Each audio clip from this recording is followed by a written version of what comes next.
আল্লাহ তাআলা পবিত্র কোরআনে উম্মতে মুহাম্মাদীকে শ্রেষ্ঠ উম্মত বলেছেন। এই শ্রেষ্ঠত্বের মর্যাদা আল্লাহ তাআলা দিয়েছেন একটি বৈশিষ্ট্যের উপর। আল্লাহ তাআলা এই মর্যাদার সঙ্গে সেই বৈশিষ্ট্যের কথা বলে দিয়েছেন। সুতরাং প্রত্যেকটা মুসলমানের উচিত হলো অন্য মুসলমান ভাইয়ের কল্যাণ কামনা করা। প্রশ্ন হলো, এই মানব জাতির কল্যাণ কামনা কিভাবে করব? আল্লাহ তাআলা বলেছেন, তোমরা যদি মানবতার কল্যাণ কামনা করতে চাও, তোমাদেরকে দুইটি কাজ করতে হবে।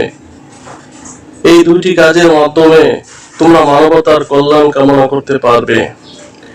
সেই দুটি কাজ সম্পর্কে আল্লাহ তাআলা বলেছেন, কুনতুম খায়রা উম্মাতিন উখরিজাত লিন-নাস তা'মুরুনা বিল মা'রুফ ওয়া তানহাউনা আনিল মুনকার ওয়া তু'মিনুনা বিল্লাহ।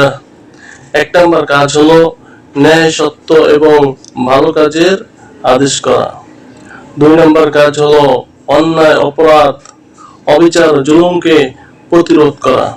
যেখানে অন্যায় সেখানেই প্রতিরোধ, যেখানে অপরাধ সেখানেই প্রতিরোধ, যেখানে জুলুম সেখানেই প্রতিরোধ, যেখানে অবিচার সেখানেই প্রতিরোধ।